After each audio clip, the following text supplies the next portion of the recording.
तर आज मी एका अशा ठिकाणी उभी आहे ज्याला पंढरपूर सुद्धा म्हटले जाते.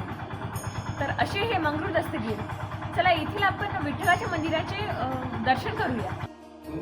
चला आता प्रथम दर्शन हे गणपतीचे होते. त्यानंतर तर चला दुसरे दर्शन हे राई मातेचे होते. राई माता म्हणजे सत्यभामा. त्यानंतर विठू माऊली. ही जी विठ्ठलाची मूर्ती आहे ही पंढरपूरच्या मूर्तीपेक्षा पण मोठी आहे. त्यानंतर रुक्मिणी माता. हे सर्वप्रथम असं मंदिर आहे जिथे राई, रुक्मिणी आणि विठ्ठल या तिघांच्या मूर्त्या वेगवेगळ्या आहेत. वेगवेगळे याचे दर्शन करायला मिळते.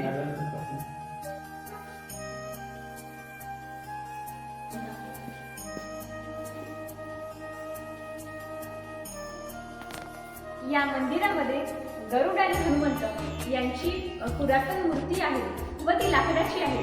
जवळपास याला 100 वर्ष झाली असेल. तर चला आता मी या मंदिराची थोडीशी माहिती सांगणार आहे. एका आख्यानिकेनुसार भगवान श्रीकृष्णाने रुक्मिणीचे हरण केले, परंतु ते तिला लग्न केल्याशिवाय घेऊन जाऊ शकत नव्हते. म्हणून मग त्यांच्या लग्नात झालेल्या विधीचे पुरावा आज देखील पंढरपूरजवळ पाहायला मिळतो. जसे की देऊरवाडा जिथे त्यांच्या लग्नाचे दिवस मांडले होते ते. त्यानंतर अहिरवाडा जिथे त्यांचा अहेर झाला होता ते. त्यानंतर नानपूर जिथे त्यांचा नानोरा झाला होता. त्यानंतर मंगरूळ येथील वाजंत्री त्या लग्नात होते.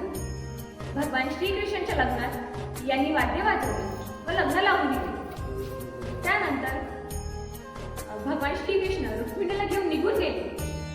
त्यानंतर हे जे वाजंत्री होते यांच्या लक्षात आलं की आपण विदर्भ राजा भीमक राजा ही यांची पुत्री म्हणजेच आपण रुक्मिणीचे लग्न तर लावून दिले, परंतु राजा आपल्याला काय आता सोडणार नाही. म्हणून हे जे वादक होते ते एका पहाडावर जाऊन लपले.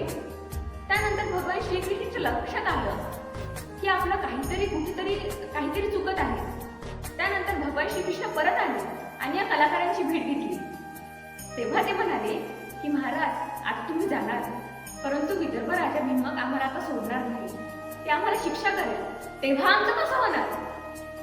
तेव्हा मग भगवान श्रीकृष्णांनी गोपिळपेठ म्हणजे याची पेठ रघुनाथपूर पुढे उत्तरेला यांच्याच नावाने एक गाव वसवले व वचन दिले की मी कार्तिकी एकादशीला पंढरपूरला आल्यावर 1.5 दिवस तुमच्या गावात भक्तांकरिता वास करेल. ती तिथी म्हणजेच कार्तिक पंचमी. दरवर्षीप्रमाणे या गावात भगवान श्रीकृष्णांचा वास 1.5 दिवस कार्तिकी पंचमीला मंगरूळ नगरीमध्ये असतो. जे विठ्ठल भक्त आहेत त्यांना याची अनुभूती आली आहे. असं या गावात विठ्ठलाचं एकतरी मंदिर असावं म्हणून 1895ला श्री केशवपंत देशपांडे यांनी स्वतः पुढाकार घेतला व मंदिराचे बांधकाम केले. व श्री गणपती महाराजांच्या हस्ते श्री पांडुरंग, राई, रुक्मिणी मातेच्या मूर्तीची प्रतिष्ठापना करण्यात आली.